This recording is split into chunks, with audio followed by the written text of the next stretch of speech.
guys, what's up? Welcome back to another video. If you're new, this is a new video. I'm Caitlin and I'm going to be talking to you about the ICCA. So the ICCA is a legal platform that is very new to the legal world, like as in this year new, and well, this academic year new, should I say. And it is a game changer basically for those who want to become barristers. So let's explain to you what it is. So this is its exact description: a not-for-profit education and training organisation connected to the 4 Inns of Court, Lincoln's Inn, Inner Temple, Middle Temple and Gray's Inn, of which all barristers in England and Wales must be members. They're meaning the Inn of Court. Those of you who don't know, to become a barrister you have to be part of an Inn of Court, which costs around £100. I say around, it's either 100 or 150. Yeah. So basically they're working in conjunction of basically your backbone of your barrister life, the backbone of the legal system. So they're very, very entwined. And because they're not for profit, they're not going to be charging you as much, but I'll get on to prices in a bit. They advertise themselves as costing 30% less than London BPTCs presently on offer. In London there are 4 option BPTCs, not including the ICCA.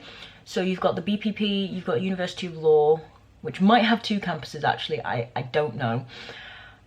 The City University of London and Metropolitan University? Another university that I don't know off the top of my head right now. But they're all between 17 grand and 19 grand. And that's for your course alone. So if it costs 30% less, work that out. I'm not good at maths. You can do the calculations if you really want to. The new and improved game changer of this entire thing is that it's a 2-stage course. So what that means is you pay for the first stage, and the first stage teaches you certain skills that you need. This is regulated by the Bar Standards Board, by the way, so they have been approved. They are allowed to teach you these things. You can become a barrister by doing this course. And obviously because they're working with the Inns of Court as well, so it kind of all works. So yeah, stage 1, it's designed to equip you with vital practitioner skills required for life at the bar. Here's part 1. Part 1 will be delivered online, and part 2 will be taught within the precincts of the Inns of Court, and they comprise of the skills subjects of advocacy, conference skills, legal research and opinion writing, drafting, professional ethics, and your learning will be predominantly online. So travelling, no travel costs if you don't live in London. Also another game changer, because a lot of the time, I'll rephrase, every single other bar course you have to go into uni and learn like you have been doing for your law degree. I believe it's usually only 3 days a week though. Don't quote me on that. That happened to be what I know someone is doing, but that might not be the same for all bar courses. It'll be delivered in 2 cycles each year. First cycle, part 1, commences September 2020, so like a normal uni degree, and part 2 will be in March 2021 in the second cycle. Part 1 is in January and part 2 is in September 2021. So yeah, 2 cycles. Depends which one you get put in. I don't really think it matters. I think I think it's kind of a first come first served situation. Attendance only for 20 or 22 weeks is required for part 2, based on a 4-day week with 17 weeks of face-to-face teaching and assessment. So that's basically what a normal bar course does, but they're only doing it for their second part. So a normal bar course will be doing that all year round, whereas the ICCA doesn't do it for the first half because that's all online, or predominantly online. And then you've got 20 to 22 hour weeks, 4 days a week. So there's huge opportunities for self-assessment. I personally am not the biggest fan of self-assessment. I'd rather someone who I know knows what they're talking about give me feedback. But self-assessment is a big part of law school in general. So huge self-assessment in part 1, including stage-by-stage formative mock assessments. That's okay, because you will get feedback on that by people who do know what they're talking about. Involve a range of single best answer and multiple choice questions, discussion forums like peer review, knowledge checks, and a comprehensive question bank of over 500 practice questions, all designed to gauge each student's readiness to sit the set exams. Now that's always good, seeing past exam sheets, seeing past questions, so you kind of know what you're getting yourself into. They do that at whole uni. They give you past questions if applicable, and they give you example essays sometimes, depending on what subjects you're doing and depending on who is teaching you, but they are very good when it comes to that, and they really do help. So part 2 is significant emphasis on advocacy skills, courtroom advocacy from bail to appellant work, criminal cases, submission to trial, advocacy in civil cases, vulnerable witness advocacy training, realistic mock trials, and they're all taught by accredited advocacy trainers. So that is your main bar. So part 2 is the part where you're in court, where you're learning how to public speak, you're learning advocacy, you're learning how to deal with witnesses, you're learning how to deal with victims, learning how to deal with offenders. That is your main lawyer training. So part 1's all about the paperwork, all about the behind the scenes, all about the legal framework, whereas part 2's all about the application of said knowledge. Students in part 2 will be introduced to high quality lectures, workshops, and okay, I've never seen this word before, so I can't even begin to explain to you what it is. A symposium. That's what it means. In specialist practice areas delivered by specialist bar associations and by experts in other fields such as neuroscience, statistics, and mental illness.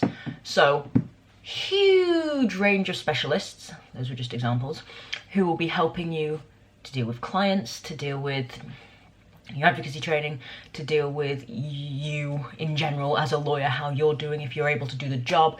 Like, one of the main questions I get is like, if you want to do criminal law, or not even that, it's just like one of the questions all of my family members seem to ask me is, do you think you'd be able to sleep at night, or do you think you'd be affected if you knew a guy raped someone and you got them off? It's all about ethics and moral compasses and mentality and stuff like that, and that's what they'll be teaching you in part 2 as well, is how to deal with that, if you can deal with that, etc, etc. So it majorly reduces financial risk to students. I'm actually really not, so I myself was going to go for the ICCA, obviously, because there is literally nothing wrong with it, but they had a very tight application window. Very tight. Now, I don't know when the next applications are going to be. It's definitely not going to be for this year, because all of my applications for this year are closed.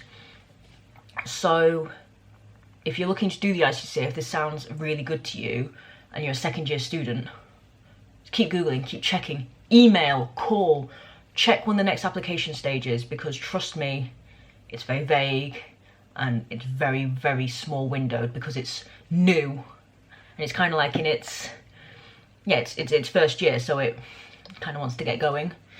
So yeah, so I'm not doing it, but as I was saying, reduces financial risk. Charges for part 1 with no part 2 cost incurred. So one of the major fears of a bar course for a lot of law students are, for example, let's go with the 17 grand one, which a lot of them are, actually most of them are, pretty sure there's only one that isn't. So the 17 grand one, you have to pay that up front and you still might not get into the bar. Like, you might not pass. It's a bit different with the LLB, or just BA courses or BSci courses, because the government helps you. Student Finance England helps you, and you have to pay that back in increments. But you don't get any help for the bar. You have to get that money from somewhere, pay it up front, and you're not going to see it back. If you fail, you fail. That's it. You just have to try again and pay another 17 grand. So that's the good thing about this, is part 1 is charged, and then if you don't get onto part 2, you don't have to pay for part 2. You just don't get onto part 2. But if you do, obviously you have to pay for part 2. There's no deposit required. So here are the fees. For the 2020 to 21 cycle, £1,000 for part 1, and then 11,225 for part 2. So like, that's nearly 13 grand. That is so much cheaper. That's the same price as an LPC. It's ridiculous. Inclusive of all required textbooks, but exclusive of the BSB intake fees of 575 for part 1 and 295 for part 2. So total for part 1 is 1,575, part 2 is 11,520, total combined cost of £13,095. So much cheaper. I know that sounds like a lot of money, because it is, but so much cheaper than every other bar course. And obviously the way it's set out is yes, you still have to find that money from somewhere. That's not changed. You're still not going to get a grant or a degree for it. Not grant or a degree. Grant or a loan for it. But it is so much cheaper. So if you don't pass part 1, or you don't like the bar, or you don't think this is the career you want anymore, you can just do part 1 and then go away. You don't have to pay the bulk of it. And even then, it is a lot of money, but even if you only had to pay the 13 grand, so much cheaper than the 17 to 19 grand, and that is required of you, not including textbooks, not including travel. Obviously that's not including travel either, so depending on where you are, depends on how much you have to pay to travel. The only thing I can see being an issue for people is it's in London.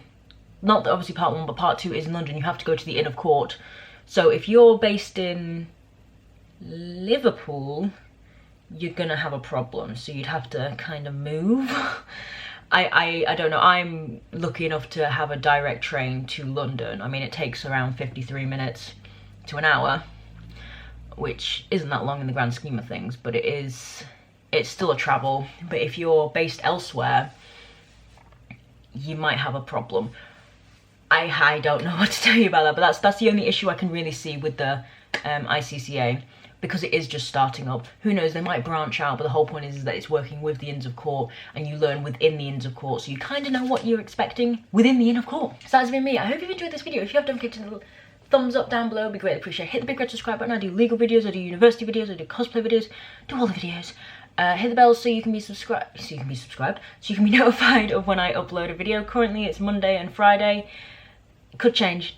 Click it. Comment down below what you think about the ICCA, if you've applied to the ICCA, and yeah, any other videos you want to see me do. I check all of my comments, I read them all. I'll try and reply if I can, and I'll catch you guys in another video. Just like the street lights lit this town.